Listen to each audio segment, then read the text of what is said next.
Dobré ráno. It's good to see all of you here back. Je to dobré, že vás môžem vidieť zase všetkých tu. I really like the climate of camp meetings.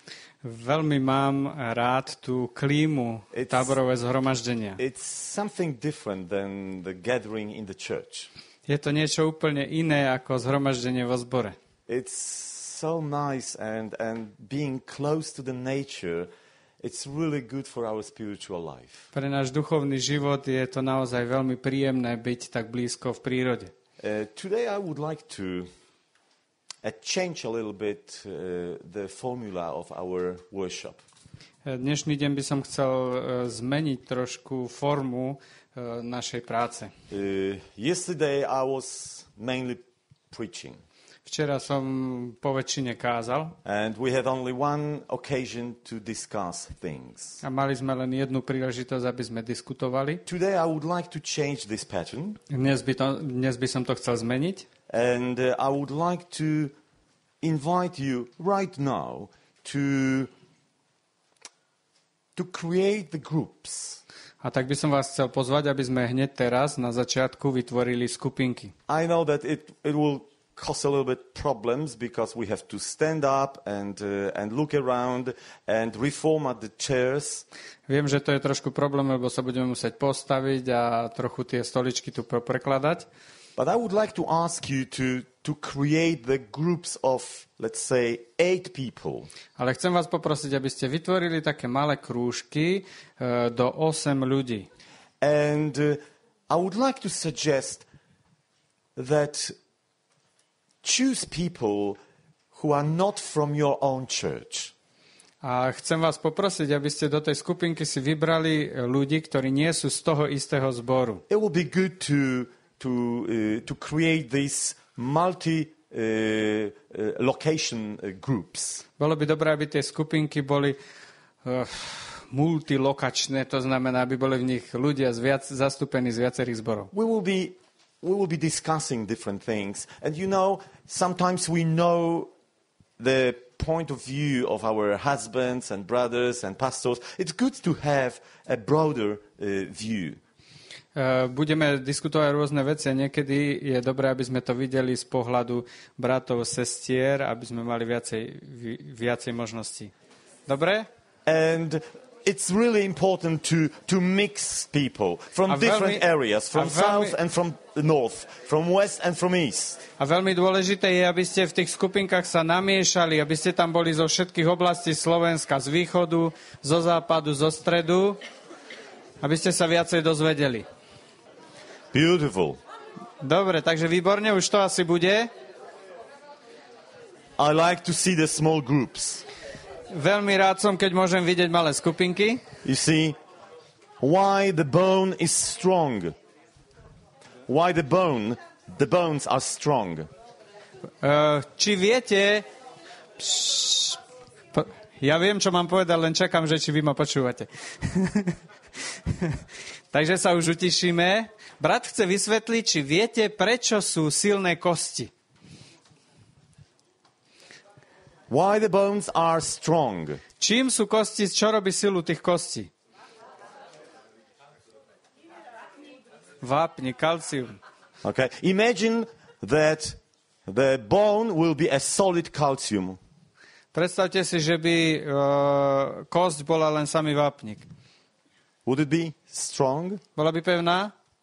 Nebola? What create the bones so strong?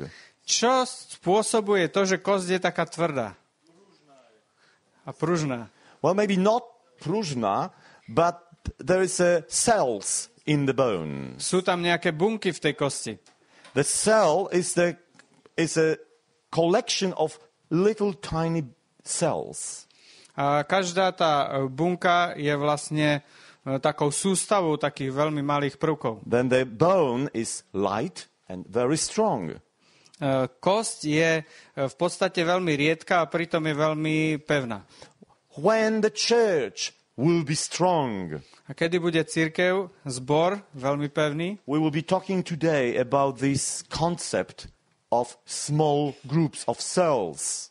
A my teraz budeme hovoriť o koncepte malých skupín alebo buniek. I can tell you that the church which have this structure as we have right now is really strong.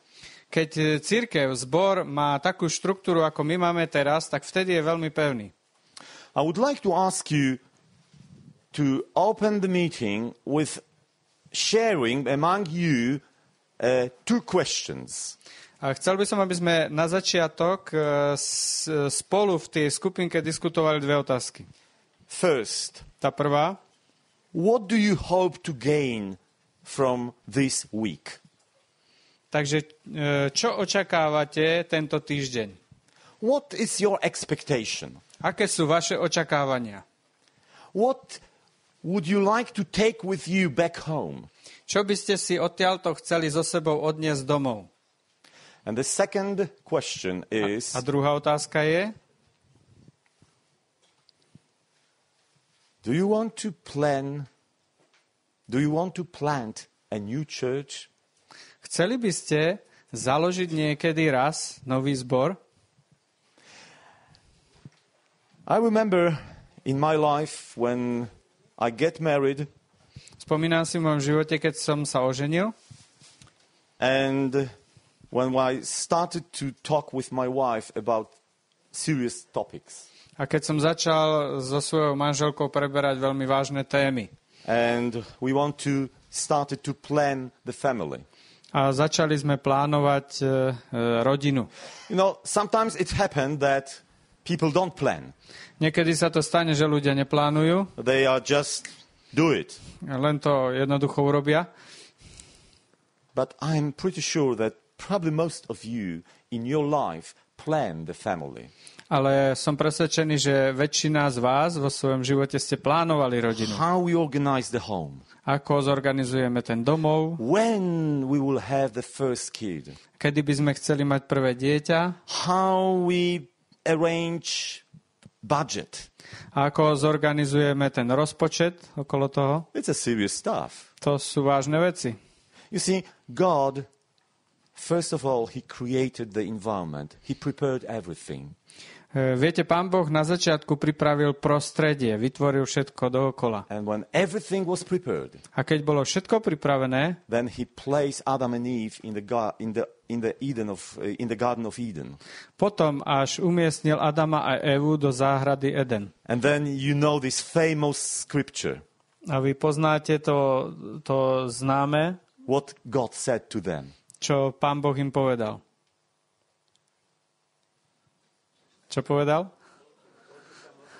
Ploďte sa a Množte množte sa. sa. Replant. Množte sa. Množte sa. It was about growth. A to bolo o raste. It was about planting. A to bolo o zakladaní. God has this idea in His mind. Pán Boh mal túto myšlienku vo svojej mysli. Think. Premýšľajte, Prepare. pripraviť And then plant. a potom založiť. So maybe you never thought about planting church. Možno ste nikdy nerozmýšľali o nejakom zakladaní zboru. Absolutely new idea for you. Možno, že pre niekoho z vás je to absolútne nová myšlienka. But think, would it be good to be a parent, a church parent? Ale rozmýšľajte, že či by to nebolo dobré byť takým rodičom zboru. You see, yesterday we were talking about these life cycles. Včera sme hovorili o tých životných cykloch. We were talking about this birth level. Hovorili sme o tej úrovni narodenia maturity, a dospievania a dospelosti. All these levels. A o všetkých tých úrovniach. And you know the last level. A spomínate si ten posledný? The death level. To bola úroveň smrť. There is a time that there is a death level for the church. Je určitý čas, keď príde ten čas smrti And pre we don't zbor. want to see the church dying. A my nechceme vidieť, ako zbory zomierajú. So what is the solution? Teda aké je riešenie? A plan, a new church. zakladať nový zbor. But don't do that when you will be 85. You are not Abraham. A keď budete mať 85, tak už na to nemyslíte, nie ste Abraham. Or Sarah. Alebo Sára. She was 90 and 100. Ona mala 90 a on mal 100. Plan now. Zakladajte teraz. So I would like to ask you, talk about this. I would like to each of you exchange this idea. Why I'm here, what I expect to gain from this meeting. Takže teraz je čas, aby každý z vás v tej skupinke sa vyjadril a povedal, na čo som tu, čo očakávam od týchto stretnutí. And what do you think about church planting or giving the birth for the new church? A čo si myslíte o zakladaní zboru alebo dávať zrod novému zboru? Be honest. A buďte čestní. If you have no idea, ak vás nič nenapadá, if you are afraid, ak sa toho bojíte, share this idea with others. normálne to povedzte otvorene ostatným. This is not an easy task. Nie je to jednoduchá otázka. But we are not here just to look after and do things which are easy. Ale my nie sme tu len preto, aby sme sa niečo naučili a robili veci, ktoré sú len jednoduché. And then I would like to ask you to start with prayer. A tiež by som vás chcel poprosiť, aby ste začali modlitbou. Just pray in the cycles. Aby ste sa modlili v tom krúžku. Listen, prayer is the oxygen for our spiritual life. Modlitba to je ako kyslík pre náš duchovný život. I remember when I gathered with my wife and we were talking about planting. Keď som spolu s mojou manželkou a rozprávame o tom zakladaní. And we were talking about planting another Polloks. Another Pollocks. Aha, keď rozprávame o tom, ako zrodiť ďalších Poliakov. Not Polaków. Pollocks. Pollok. Pollokov. We were praying. Tak my sa modlíme. Lord, give us idea what to do. Pane Bože, daj nám múdrosť, ako a How kedy, many? koľkých. Yeah, you are smiling, but this is Usmievate sa, important. ale to je veľmi dôležité. Especially on the church level. A takisto aj na úrovni zboru. Let's start. Takže začnime. Talk. Hovorte. And pray, and then we will continue. A potom sa modlite a potom budeme pokračovať.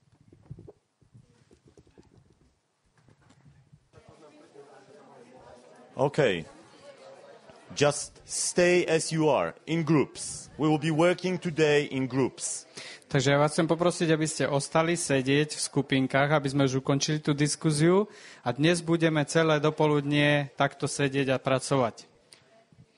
What does it mean, church planting? Takže čo to znamená zakladať zbor? Church planting means starting new congregation for unchurched people. Zakladanie zboru znamená založiť nové spoločenstvo pre ľudí, ktorých my nazývame neveriaci, ktorí predtým nepatrili do To cirkvi. start a new church in the place where there is no church.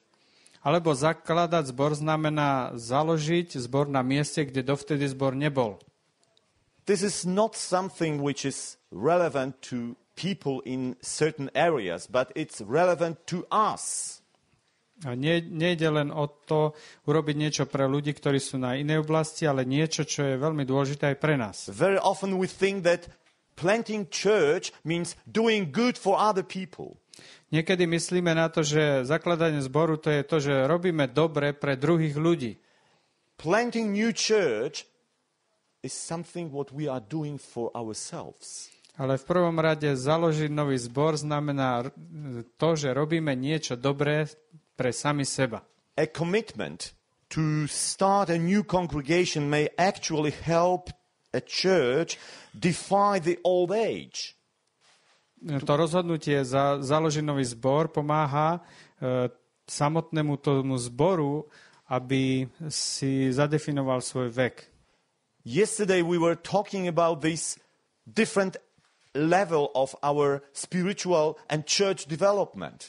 Včera sme si hovorili o tých rôznych úrovniach duchovného alebo zborového rastu, rozvoja. We were talking about these strengths and weaknesses, Hovorili sme o tých silných stránkach aj o tých slabých stránkach. opportunities. O možnostiach. I would like to tell you that planting a new church A ja vám chcem povedať, že zakladanie nového zboru is the best medicine je tá najlepšia medicína for your actual state in your church development. pre váš aktuálny stav v rozvoji zboru.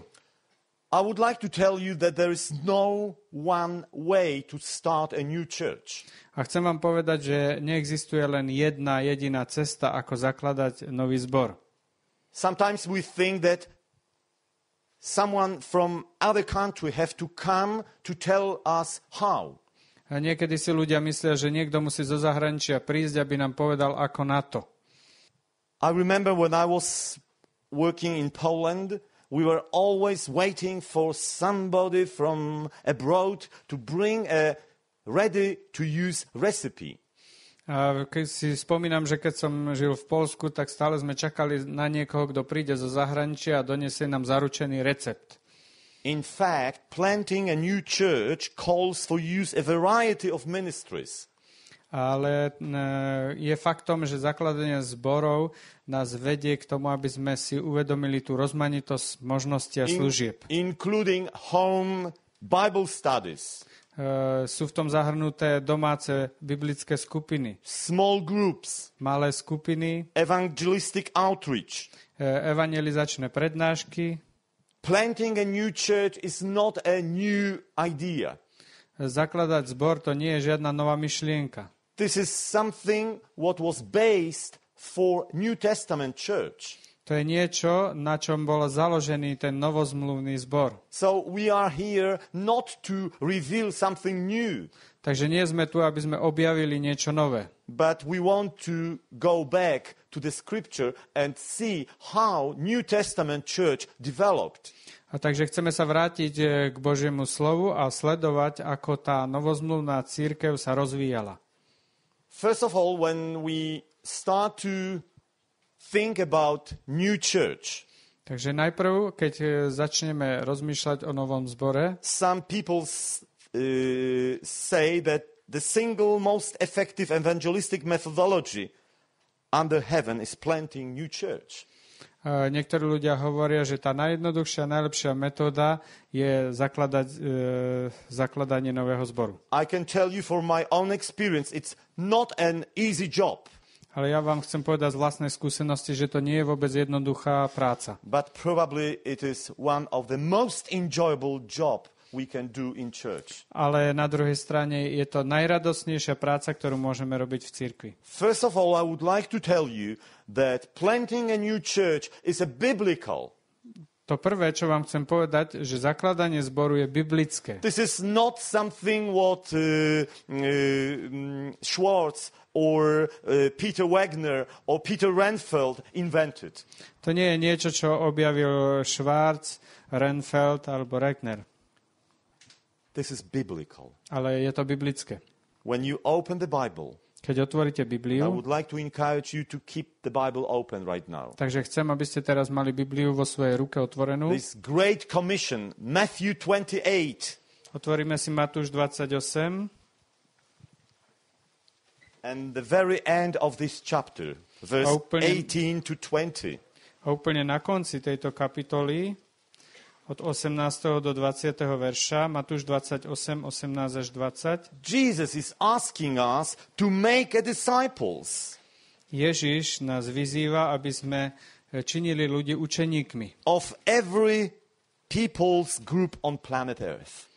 Zo všetkých skupín ľudí na zemi. And when we look at this Revelation chapter 14, and John is describing this angel who is flying, Keď čítame Zjavenie 14. kapitolu 6. verš a tam vidíme toho anjela, ktorý letí, and he is bringing the message to all nations, all languages, all tribes, to everyone on this planet Earth. tak tento anjel nesie večné evanjelium každému jazyku, pokoleniu, ľudu na tejto zemi.